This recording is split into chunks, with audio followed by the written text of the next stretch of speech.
Alhamdulillah nahmaduhu wa nasta'inuhu wa nastaghfiruh wa na'udzu billahi min syururi anfusina min sayyiati a'malina. Asyhadu an la ilaha illallah wahdahu la syarikalah wa asyhadu anna Muhammadan abduhu wa rasuluhu alladzi la nabiyya wa la rasula ba'dah. Sallallahu wasallam alaihi wa ala alihi wa sahbihi wa man tabi'ahum bi ihsan. Amma ba'd. Kajian ini mengawali kajian Sahih Bukhari yang insyaallah sudah panitia agendakan untuk setiap Ahad subuh, Senin subuh. Mudah-mudahan beres dalam waktu 10 tahun. Karena sama dengan Al-Quran ya. Al-Quran juga kurang lebih kalau dikereuyeun seminggu 2 kali itu beres 10 tahun. Jadi bapak-bapak jangan dulu meninggal dunia sebelum beres kajian Sahih Bukhari. Wala tamutunna illa wa antum muslimun. Imam Bukhari ini dikenal sebagai Amirul Mukminin fil hadis, presidennya kaum mukminin dalam hadis. Nanti ada Amirul Mukminin fit tafsir. Kalau presiden dalam tafsir itu Imam At-Tabari, Ibnu Jarir At-Tabari, Ja'far Ibnu Jarir At-Tabari, Abu Ja'far. Tafsir At-Tabari itu sama dengan Sahih Bukhari, tafsir tapi isinya hadis unggul, hadis dan athar yang nanti diringkas oleh Imam Ibnu Katsir jadi tafsir Ibnu Katsir. Imam Bukhari ini bukan orang Arab. Imam Bukhari ini orang Bukhara. Bukhara itu di Uzbekistan ya. Uzbekistan teh jara rangkung bararodas, ngomongna teu kaharti, ngomong Arabna ge nya teu kaharti we teu pase. Dulunya ada di daerah Persia, Asia Tengah. Asia Tengah teh luhureun India, luhureun Pakistan. Buyutnya namanya Bardisbah karena buyutnya ini masih agama Majusi ya. Jadi Imam Bukhari itu uyut nama orang Persia Tulen itu agamanya agama Majusi, penyembah api. Beliau lahir di abad 2 Hijriah ya, tahun 1500 sampai tahun 200-an Hijriah, dan beliau salah satu murid dari Imam Ahmad bin Hanbal yang paling menonjol. Ini juga kitab Sahih Bukhari itu hasil konsultasi dengan Imam Ahmad bin Hanbal. Dan Imam Bukhari ini sering ditarik-tarik ya, kata madhab Syafi'i, Imam Bukhari ini madhab Syafi'i. Kata madhab Hanbali, Imam Bukhari ini madhab Hanbali. Mazhab Syafi'i teh di urang mah Nahdiyin, mazhab Hanbali teh di urang mah Salafi. Padahal Imam Bukhari ini nya ka Hanbali aya, ka Syafi'i aya, independen. Juga persis lah. Jadi persis teh Imam Bukhari. Jadi ka Hanbali tidak terlalu masuk, ka Syafi'i juga tidak terlalu masuk. Salah satu keunggulan Imam Bukhari ini karena kitab sahihnya adalah kitab yang paling sahih. Beliau hanya memilih riwayat-riwayat hadis dari rawi-rawi hadis yang grade pertama, yang ranking 1.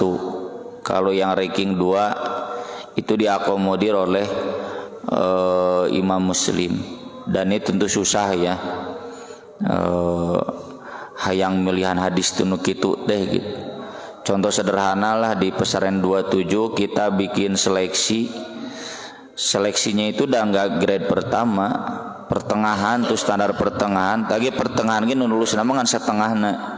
sesana deui mah syafaat nya ti mudir sanawiyah jeung mudir muallimin dari panitia seleksi. Imam Bukhari dikenal dengan ibadahnya ya. Jadi kita jangan melihat sosok Imam Bukhari hanya kecerdasannya saja, tapi yang paling penting ibadahnya. Kata beliau dalam pengantar kitab Sahih ini, tidak ada satupun hadis yang saya tulis melainkan saya mandi dulu lalu sholat 2 rakaat. Urang mah boro-boro mandi wudu ge hese ya, padahal di kita banyak air. Sholat apa itu? Ini namanya sholat hajat ya. Sholat hajat itu sholat ketika butuh petunjuk, butuh bantuan, butuh bimbingan. Wasta'inu bis-sabri was-shalah. Taeta dalil sholat hajat teh. Jadi kalau kita sedang kesulitan, butuh petunjuk, itu sholat teh 2 rakaat kayak Imam Bukhari baru nulis hadis ya, karena butuh petunjuk. Dan ini saya rasakan ya ketika menyelesaikan tesis, menyelesaikan disertasi, bahkan sampai sekarang di setiap aktivitas saya menulis tuh ada sesuatu yang berat ya. Maka untuk meringankan itu memeh nulis teh kata Imam An-Nawawi juga sholatlah 2 rakaat baru menulis ya. Atau kata Imam An-Nawawi sebelum mengajar sholat dulu 2 rakaat baru mengajar. Nah, ini bagian dari adab yang dijalankan oleh para ulama. Ustaz cenah sholat hajat teh doib hadisna aya nu doib, tapi kan aya nu sahih. Quran di Quran aya nu doib ya. Wasta'inu bis-sabri was-shalah. Itu bagian yang diajarkan Al-Quran dan jelas diamalkan juga oleh Imam Bukhari. Kemudian Imam Bukhari ini dikenal sholat malamnya 3 malam beres 30 juz, karena 1 malamnya 10 juz. Ini sesuai dengan arahan Nabi, Iqra'il Qur'ana fi syahrin. Baca Al-Quran dalam 1 bulan. Tapi Abdullah bin Amr minta lebih tehnya lebih disingkat. Wah cenah lila teh sabulan mah. Pan urang masa tahun gitu beres-beres. Dina salat teh gitu. Lila teuing cenah. Maka kata Nabi kan terus ya dikurangi menjadi 7, 5, lalu 3 ya. Kata Nabi fi salasin wala tazid ala dzalik. 3 hari berarti 1 harinya 1 malamnya 10 juz ya. Dan ini juga sunnah yang belum mampu saya amalkan ya. Kalau 2-3 juz pernah eta ge menang ripuh borangna sarewe.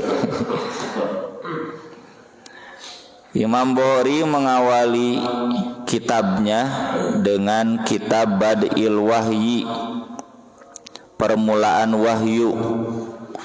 Kenapa beliau mengawali kitabnya dengan permulaan wahyu?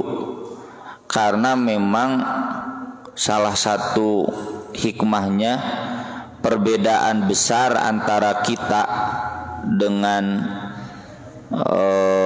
peradaban di luar Islam adalah wahyu. Kenapa mereka sering mengatakan politik identitas, seakan-akan politik identitas itu haram? Ayat tuh di Jami Kagi geus aya spandukna ya, cabut atulah ku budak Persis. Jadi itu kampanye buruk, mengadu domba itu urang mah lain pada ngadukung etana ya, tapi adu domba itu enggak boleh. Kalaupun itu menyeret calon presiden yang lain cabut ya, itu mengadu domba enggak boleh ya. Karena mereka tidak punya wahyu. Kenapa mereka menolak undang-undang anti miras? Kenapa mereka menyetujui LGBT? Kenapa mereka menyetujui prostitusi, legalisasi judi, legalisasi miras? Dan itu ada di Indonesia ya. Legalisasi miras itu legal ada kepresnya, tanda tangan ku PSBY ya. Prostitusi juga ada ya, tapi dengan izin tertentu. Memang tidak level undang-undang, itu levelnya perda ya, di beberapa daerah. Kenapa mereka begitu? Karena mereka nggak punya wahyu ya. Termasuk mengapa mereka kemudian memilih hidup sekular, ekonominya ekonomi liberal, dan kita nggak mungkin ekonomi liberal karena mereka nggak punya wahyu. Kalau kita punya wahyu ya. Kenapa secara sosial budaya sekarang ini di masyarakat barat itu hancur ya, hancur karena ibu-ibuna aremung boga anak, barudakna wah terjebak dalam penyimpangan seksual dan kekerasan lainnya karena mereka nggak punya wahyu, sedangkan kita punya wahyu ya. Termasuk dalam cara peribadatan, orang barat itu sekarang larinya ke spiritualisme. Spiritualisme itu menikmati spiritual kumaha aing gitu, karena mereka nggak punya wahyu. Aya nu jiga Hindu, anu juga Buddha ya banyak juga yang kemudian masuk Islam karena merasakan spiritualisme dalam Islam itu dibimbing langsung oleh Tuhan yang menciptakan manusia. Wahyu itu arti asalnya adalah isyarat yang cepat. Wahyu dijelaskan di dalam Imam Bukhari di sini menuliskan firman Allah Ta'ala dalam surat An-Nisa 163, Inna auhayna ilaika kama auhayna ila Nuhi wan nabiyyina min ba'di. Sungguh kami memberikan wahyu kepadamu sebagaimana kami memberikan wahyu kepada Nabi Nuh dan nabi-nabi sesudahnya. Jadi di sini diketahui wahyu itu yang diberikan kepada nabi dan nabi-nabi sebelumnya juga sama. Iya, tradisi wahyu teh diturutan ku Hindu ku Buddha ngaranna avatar. Jadi avatar itu seseorang yang bisa berdialog dengan alam ruh. Dan avatar itu diturunkan setiap kali avatar mati, lalu dilanjutkan oleh avatar berikutnya. Ini mati ganti avatar. Dan itu yang bisa berdialog dengan alam ruh. Tapi lamun ku urang dibaca teorinya teu kaharti. Ya. Teori avatar itu. Nah, cenah usah avatar teh baelah teu apal ge Pak. Teu doraka gitu. Aya film ge nya avatar Hollywood ya, avatar karton. Itu memang ajaran di mereka. Jadi ada manusia yang bisa berdialog dengan alam ruh namanya avatar. Tapi nabi beda ya. Nabi itu dapat wahyu dari Allah bukan roh ya, bukan berdialog dengan alam ruh. Alam ruhnya juga enggak jelas siapa. Ya, buah setan, buah jin. Kalau nabi itu jelas yaitu wahyu dari Allah. Dijelaskan di surat Asy-Syura wahyu itu wa makana libasharin ayyukallimahullah. Jadi wahyu itu firman Allah, dawuhan Allah yang diberikan kepada seorang manusia pilihannya. Jadi langsung Allah yang berfirman. Dan ini nanti yang membedakan agama Islam dan agama di luar Islam. Kalau agama Islam, Tuhan itu langsung menjelaskan dirinya siapa, apa sifatnya, apa perbuatannya. Kalau di peradaban lain mereka susah mengkonsep Tuhan. Matak bala lentrok Hindu Bali jeung Hindu India beda. Ritualna Tuhanna beda. Engko ngaranna Hindu sarua ya. Karena apa? Karena mereka mengkonsep Tuhannya sendiri dan makanya banyak perdebatan. Kalau di Islam Tuhan itu menjelaskan langsung siapa namanya, siapa dirinya, bagaimana perbuatannya, dan itu bukti bahwa Nabi kita menerima wahyu. Hadis pertama yang ditulis oleh Imam Bukhari, hadis tentang niat. Ini sudah pada khotam ya. Dan ini kemudian diikuti oleh para ulama lainnya, di antaranya Imam An-Nawawi dalam kitab Riyadhus Shalihin sebagai catatan bahwa mengawali segala sesuatu harus jelas niatnya, bahwa amal itu tergantung niat. Semangat dan tidaknya beramal itu tergantung niat ya. Saya kalau lihat ibu-ibu bapak-bapak nu ngadorong roda janari dah semulumpat tuh tadi kita semulumpat. Nah eta niatna alus ngan alus teh jang dudunya coba jang tahajud ya. Coba lumpang ti cangkring ka andir minimal kadinya ka jalan raya ya. Rusuh ibu-ibu bapak-bapak ya. Karena niatnya, kalau kita kurang semangat berarti niatnya kurang bagus. Termasuk nanti yang kedua disebutkan di sini, orang yang hijrah zaman Nabi tidak semuanya betul hijrah karena Allah, tapi ada di antaranya hijrah karena dunia, dan mereka tidak akan mendapatkan pahala selain hanya dunia, itu pun kalau Allah hendaki. Ini juga mengajarkan kepada kita tidak semua ahli masjid niatnya betul untuk Allah, ada juga yang karena dunia. Naonnya atuh sugan we pemasaran beki lancarnya aya relasi mah gitu. Tidak semua yang masuk anggota Persis niatnya karena Allah, ada juga yang karena dunia, ngara bisa ngelupor jam. Tapi kena tinggal dilalampong niatna. Tugas ustad berikutnya itu ya, ngalalampong niat agar betul sesuai niatnya lillahi ta'ala. Hadis yang pertama tentang wahyu menjelaskan tentang bagaimana wahyu itu sendiri. Hadisnya disampaikan oleh Aisyah Ummul Mukminin. Haris bin Hisham bertanya kepada Rasulullah sallallahu alaihi wasallam, "Ya Rasulullah, kaifa ya'tikal wahyu?" Wahai Rasulullah, bagaimana wahyu datang kepada Anda?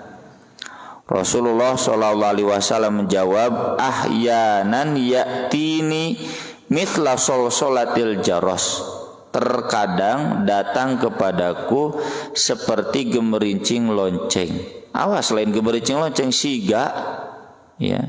Mirip-mirip kalau kita dapat telepon sinyalnya jelek, pan ngeguru ngeresek. Bukan berarti orang yang di sebelah sana ngaguru ngeresek ya, gituan bukan. Wa huwa asadduhu alayya, dan itu yang paling berat bagiku. Fayafsimu anni, lalu wahyu itu berhenti dariku. Wa qad wa'aitu anhu ma qala, lalu aku ingat paham apa yang dia omongkan. Tai wahyu teh nya bedana jeung urang. Ai urang mah maca 10 kali ge teu apal-apal teu ngarti-ngarti. Kalau wahyu itu kan ada jaminannya. Inna alaina jam'ahu wa qur'anah. Tanggung jawab kami jam'ahu, kamu bisa menghafalnya. Jam'ahu di sana, jam'ahu laka fi sadrik, wa qur'anah, dan kamu bisa membacakannya dengan benar. Itu tanggung jawab Allah ya. Jaminan dari Allah bahwa Nabi itu bagaimanapun bentuk wahyunya pasti Nabi ingat, hafal, dan pasti bisa membacakannya. Artinya tidak ada keraguan sedikit pun bagi kita terhadap wahyu. Di Al-Quran juga kan, walau taqawwala alaina ba'dal aqawil la akhadna minhu bil yamin thumma laqata'na minhu alwatin. Seandainya ada menambah saja Nabi sedikit, langsung saat itu juga dicabut nyawanya ya. Nggak bisa. Wa ahyanan yatamatsalul yal malak rajulan, terkadang malaikat menyerupai seorang laki-laki. Laki-laki itu miripnya Dihyah al-Kalbi, tapi saya nggak tahu bagaimana wajah Dihyah itu. Jadi ketika Jibril datang ke rumah Aisyah, ngobrol dengan Nabi, Lalu pulang salam ke Aisyah. Aisyah ada salam dari orang tadi, tahu nggak siapa? Oh itu dia ya Al-Kalbi. Bukan, Jibril cenah. Oh mirip dia cenah. Teuing tah kumaha wajah dia. Can usum foto. Dan Aisyah satu-satunya istri Nabi yang diberi salam oleh Jibril, ya.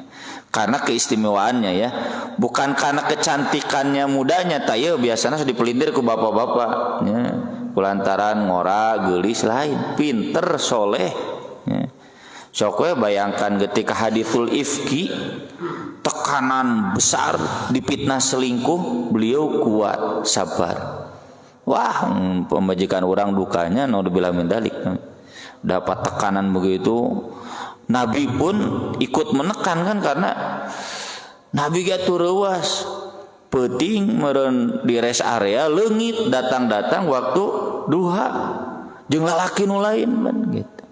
Tapi Aisyah kuat tegar karena kesolehannya. Fayukallimuni, lalu dia berbicara kepadaku, fa'ima yakul, aku pun paham yang dia ucapkan. Qalat Aisyah radhiyallahu anha, Aisyah menjelaskan, walaqad raaitu yanzilu alaihil wahyu fil yaumis syadidil barid. Sungguh aku pernah melihat Nabi turun kepada beliau wahyu pada hari yang sangat dingin. Ya. Ya mungkin zaman Ustaz Ahmad kaditulahnya sampai 10 derajat 9 derajat tiris. Fayafsimu anhu, lalu terhenti wahyu dari beliau, wa inna jabinahu layatafassadu arqan, dan kening beliau penuh dengan keringat saking beratnya. Dan wahyu ini sangat berat. Buktinya semua malaikat kalau Allah mau menurunkan wahyu semuanya pingsan. Hatta idza fuzzi'a an qulubihim qalu madza qala rabbukum qalu al-haqqa wa huwal aliyyul kabir. Itu surat Saba. Yang pertama kali siuman itu Jibril. Makanya wahyu itu tanggung jawab Jibril, ya. Disebutkan di Al-Quran, la qawlu rasulin karim dhi quwwatin inda dzil arsy makin. Dhi kuat, inda dzil arsy makin, punya kedudukan di khusus di sisi Allah yang pemilik aras. Maksudnya ini pemimpinnya para malaikat paling kuat, ya. Beliaulah yang menurunkan wahyu. Nabi pun menerima wahyunya dengan capek, ya, berat sampai berkeringat, kesang badak, kesang lembut. Kemudian berikutnya masih dari Aisyah Ummul Mukminin annaha qalat toyetnya. Jadi hebatnya Aisyah itu pintar, hadisnya banyak, padahal ibu rumah tangga. Hese kan di orang cari ibu rumah tangga nu bisa ngapalkeun hadis. Awwalu ma budi'a bihi Rasulullah sallallahu alaihi wasallam minal wahyi ar-ru'ya shalihah fin naum. Awal mula Rasulullah akan dapat wahyu adalah mimpi yang benar ketika tidur. Fakana la yara ru'yan illa ja'at mithla falaqis subhi. Beliau tidak pernah melihat mimpi kecuali mimpi itu datang terjadi seperti terangnya subuh. Subuh teh caang, ya, ciga ayeuna dari malam kemudian subuh, maksudnya jelas terlihat. Ini kata para ulama dalam riwayat lain 6 bulan sebelum Nabi dapat wahyu. Tsumma hubbiba ilaihil khala, kemudian dijadikan Nabi mencintai al-khala, menyendiri. Wa kana yakhlu bi ghari Hira, beliau pun menyendiri di gua Hira. Fayatahannatsu fih, beliau beribadah di sana, tahannus. Wa huwa ta'abbudul layali dzawatil adad, yaitu ibadah pada malam-malam tertentu. Jadi selama 6 bulan itu tiap kali Nabi mimpi besok nanti bener kejadian. Sok bapak itu unggal poe kira-kira kumaha. Ngimpi misalkan di udag-udag anjing lebih kalabu bener kejadian. Isukna ngimpi di depot naon jai misalkan ya. Menang proyek 300 galon sapoe bener kejadian ya. Isukna deui ngimpi aya nu ngirim daging sapi 1 kilo jang karyawan depot kabeh bener kejadian sok dek teu gempeur kumaha. Tu awal Nabi dapat wahyu itu. Nah dari sana karena ada tekanan batin ya Nabi kemudian tahannus. Tidak terlalu banyak riwayat tentang tahannus ini. Cuma kalau kita telusuri dari riwayat-riwayat lain, contoh ya Abu Dzar, kemudian saudara iparnya Umar bin Khattab. Jadi memang tradisi ibadah pada waktu itu adalah ibadah malam. Dan ibadah malam itu sholat. Meskipun sholatnya bagaimana kita belum terlalu tahu. Jadi sholat malam itu ibadah yang sudah ada dari sejak nabi-nabi sebelumnya, Nabi Ibrahim, Nabi Ismail ya. Sahabat Zaid, bukan sahabat meninggal sebelum Nabi diutus jadi Nabi. Itu beliau datang ke Syam, nanya ke orang Yahudi, nanya ke orang Kristen gimana ibadah para nabi, ibadah malam. Beliau pun ibadah malam. Abu Dzar Al-Ghifari 3 tahun sebelum bertemu Nabi beliau sholat malam. Meskipun Bani Ghifar itu bani sarang preman ya, baheula ayeuna menteu ya, jadi sarang preman Bani Ghifar itu. Tapi beliau menyendiri, memisahkan diri tiap malam teh sholat sampai menjelang subuh, lalu tidur bangun sampai kemudian terang matahari. Jadi sholat subuhan, sholat malam. Nah kemungkinan Nabi SAW pun ibadahnya itu ibadah sholat malam, meskipun tidak kita terlalu tahu bagaimana rincian ibadahnya. Dan ini yang kemudian masih diabadikan. Jadi kita jangan menganggap bahwa ini bukan syariat. Ya, tapi masih diabadikan dalam syariat kita. Sholat malam ketika kita terdesak, ketika kita galau, ketika kita banyak masalah ya, pasti larinya itu ke sholat malam. Qumil laila illa qalila nisfahu aw inqus minhu qalila wa minal laili fasjud lahu wasabbihu lailan tawila wa minal laili fasabbihu wa adbaros sujud. Termasuk wa minal laili fatahajjad bihi nafilatan lak, itu juga kan kaitannya wa in kadu la yastafizunaka minal ard. Ketika Nabi ditekan antara pindah atau dihukum mati, wah kan stres. Nabi pun kemudian diarahkan oleh Allah untuk tahajud ya, dan berdoa Rabbi adkhilni mudkhala sidqi wa akhrijni mukhraja sidq. Kalau harus pindah dengan cara yang benar ya. Nah itulah dilakukan Nabi selama 6 bulan. Kalau habis bekal qabla an yanzi'a ila ahlihi wa yatazawwadu lidzalik, beliau pulang ke keluarganya kemudian berbekal lagi. Tsumma yarji'u ila Khadijah fayatazawwadu limithliha, pulang ke Khadijah ngambil bekal berangkat lagi ya.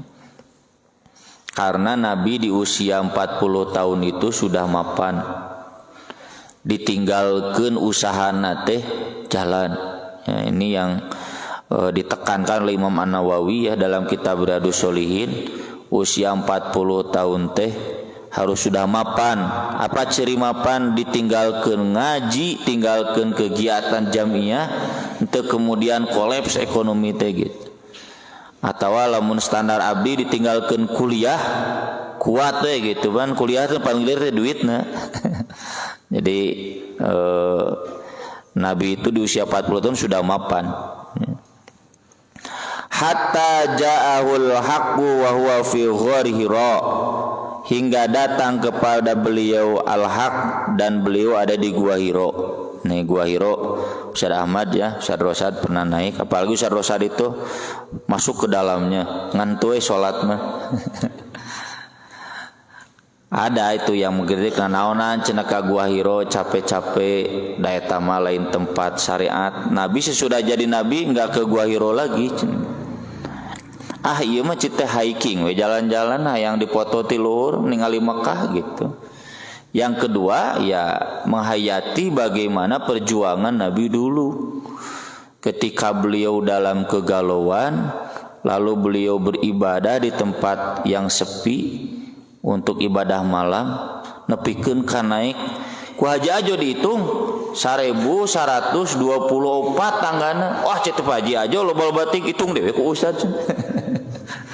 Dihitung pada saat cenah tanggana sabaraha duka jeung galunggung loba mana duka galunggung teh pan cenah 600 ke cenah ku ana urang hitung dihitung teh 1124 jadi 2 kali lipat galunggung nya jeung kieu taneteg nya.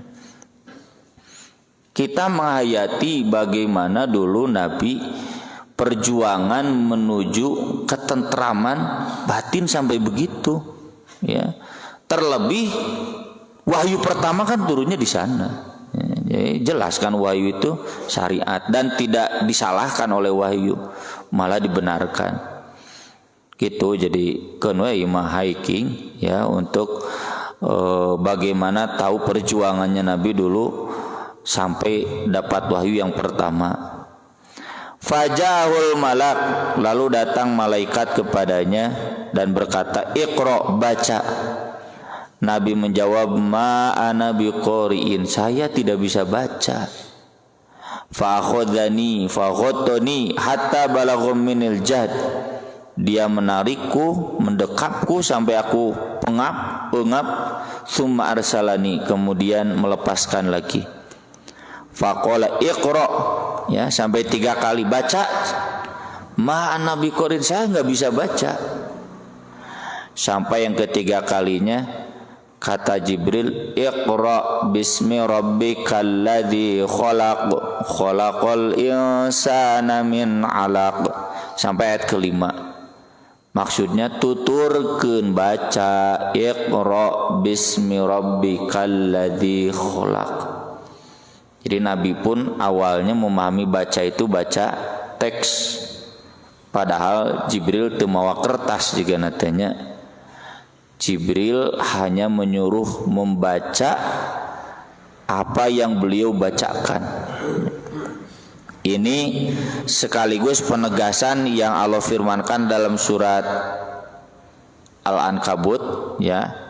Wa ma kunta tatlu min qabli min kitab wa la takhuttu bi yaminik idzal lartabal mubtilun. Nabi itu bukan orang yang bisa baca, bisa nulis sebelumnya. Kalau begitu nanti banyak yang ragu ya. Kalau saya seandainya jadi nabi, contohin, pasti banyak yang ragu. Kenapa? Karena saya hasil baca, hasil belajar.